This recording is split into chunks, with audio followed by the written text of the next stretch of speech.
আল্লাহ পাক তো এমন করে বলেছেন যে কেউ হাত তুলেছে আল্লাহর কাছে আর আল্লাহ পাক সেটাকে খালি ফিরিয়ে দিবেন, এটাতে আল্লাহ লজ্জা বোধ হয়। দেখেন, ইবলিস আল্লাহর কাছে চাইলো, আল্লাহ পাক তাও তাকে ফেরত দিলেন না। আর আমরা আল্লাহর কাছে চাইতে এখন হতাশা হয়ে যায় না, দোয়া করতে থাকি আর বলি যে আমার দোয়া তো কবুল হচ্ছে না।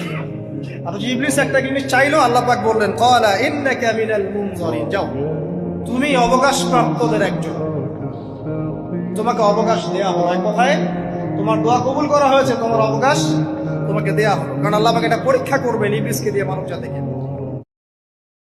যখন কাছের মানুষরা আপনাকে কষ্ট দিবে, এবং কাছের মানুষ কষ্ট আপনাকে দিবেই, কাছের মানুষটা আপনাকে বেশি কষ্ট দিবে জীবনে, তখন আপনি কষ্ট পাবেন না যদি আল্লাহর জন্য ওদেরকে ভালোবাসেন, যে আমি তো আল্লাহর জন্য এই কাজগুলো করছি।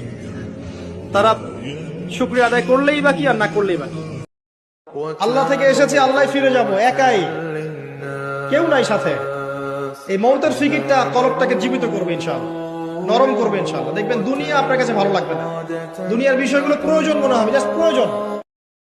যখন আমরা আল্লাহকে পাবো, আল্লাহ পাকের ইবাদতের মধ্য দিয়ে, রাসূলের সুন্নতের মধ্য দিয়ে অল্পে তুষ্ট থাকতে পারবো, যা আছে এতে শুকরিয়া আদায় করবো, আপনার চেয়ে সুখী মানুষ দুনিয়াতে কেউ নাই, কেউ নাই দুনিয়া। যৌবনকালের সবচেয়ে বড় ফেতনা কোনটা?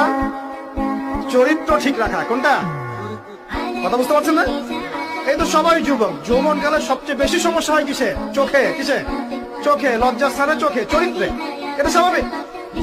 আমরাও যুবক, যৌবনকালে সবচেয়ে বেশি প্রবলেম হয় কিসে? মেয়েদেরকে নিয়ে, চোখের সমস্যা, মনের সমস্যা, চরিত্র হেফাজতের সমস্যা। এই কারণে আপনি এখন এই সাতটার মধ্যে এটাকে নেবেন, সেই ব্যক্তি আরশের ছায়া ছায়া পাবে যাকে কোনো মেয়ে ডেকেছে জেনার জন্য, সে বলেছে আমি আল্লাহকে কি করি? ভয় করি।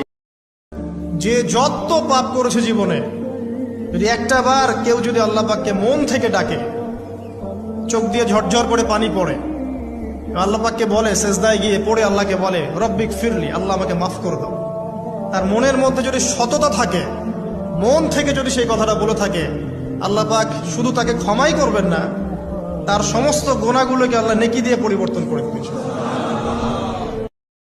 তিনি বলছেন, তুমি যদি ভালোবাসাকে বাড়াতে চাও, তাহলে মানুষের সাথে খুব বেশি মেলামেশা করতে চাও, একটু কম মেলামেশা করো, একটু দূরত্বে থাকো, তোমাকে মানুষ ভালোবাসবে। আর তুমি যদি খুব বেশি ডুব দাও না, তখন তোমার মূল্য আর ব্যক্তিত্ব নষ্ট হয়ে যাবে। যত বেশি দরুদ পড়বেন, আপনার টেনশন, দুশ্চিন্তা তত কমে যাবে। যত বেশি দরুদ পড়বেন, আল্লাহ তত রহম করবে আপনাকে, আপনার গুনাহ তত মাফ হবে।